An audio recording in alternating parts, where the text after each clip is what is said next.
Director of the Bermuda Weather Service, and the National Disaster Coordinator, Steve Caution. Earlier today, the Emergency Measures Organization met to get the latest update on Hurricane Epsilon.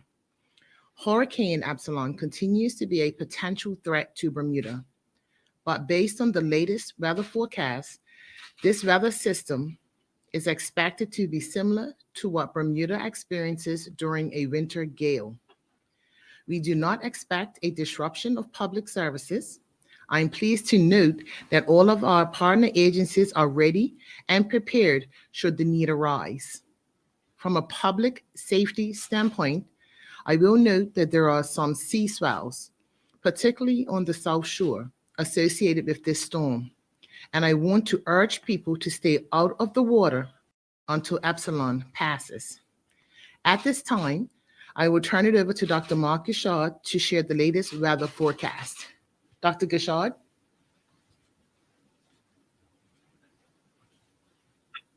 Thank you, Minister. As of 3 p.m. this afternoon, Wednesday, the 21st of October, Hurricane Epsilon is a strong Category 2 storm with maximum sustained winds of 95 knots and gusts to 115 knots and a central pressure of 959 millibars. Its current position is approximately 315 nautical miles to the east-southeast of Bermuda. Epsilon's recent movement has been to the west-northwest at 8 knots.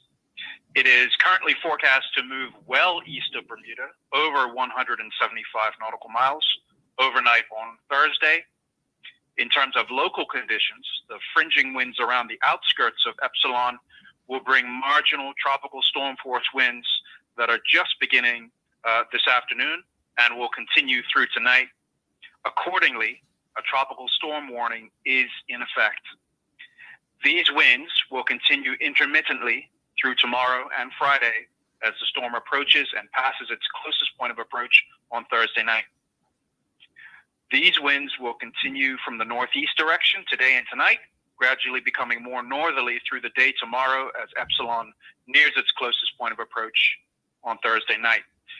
There are large swells, as the Minister has already noted, evident on the South Shore, but there's little storm surge expected.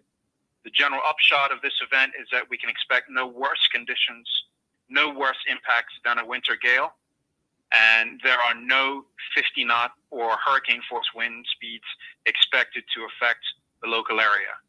And with that, I'll say thank you again and turn it back to the Minister. Thank you, Dr. Gashard.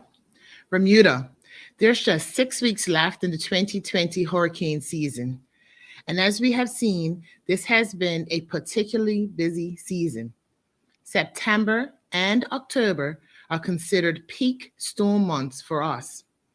And against the backdrop of dealing with the COVID-19 pandemic, I can understand that our community is perhaps feeling a sense of hurricane and coronavirus fatigue. We have definitely been tested as a country this year, but we must not become complacent. One of the reasons Bermuda has been able to fare so well during the serious storms is because of our level of preparation. We must continue to exercise preparedness. Hurricane Epsilon is a reminder that residents should check their emergency and storm supplies and replenish their provisions if needed. This includes non-perishable goods, batteries, water, and the relevant health and safety PPE equipment. From a safety standpoint, if needed, residents should also make any minor home repairs and secure any outdoor furniture. These are the basic steps that have worked well in helping us successfully weather previous storms. At this time, I will turn it over to the National Disaster Coordinator, who will share a few key messages with you. Good afternoon.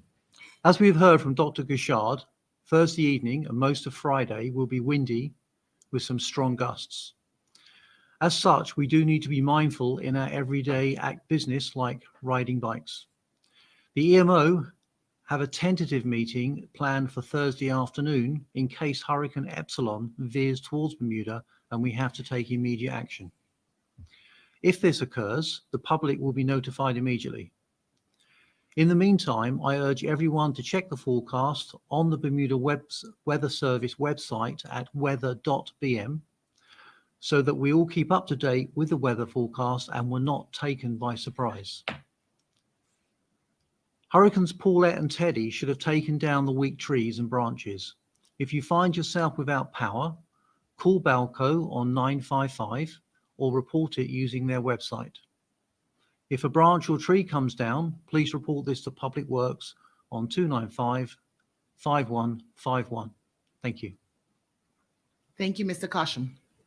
Finally, before I invite questions, on behalf of the Ministry of National Security, I wish to take this opportunity to publicly extend my sincere condolences to the families of Damon Simmons and Omar Wilson, who both tragically lost their lives during 2 separate road traffic collisions recently.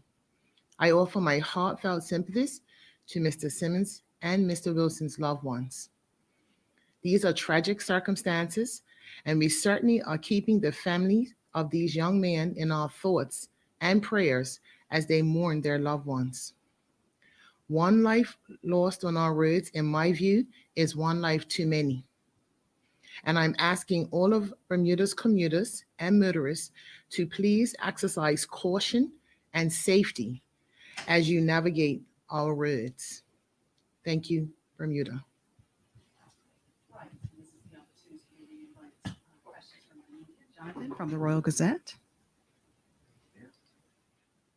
Thank you, folks. I'm going to assume if things stay as it is, that it's unlikely that we'd see the regiment embodied or the causeway closed off or any such measure like that. Is there any word at the moment for the regiment to be embodied or the causeway to be closed off?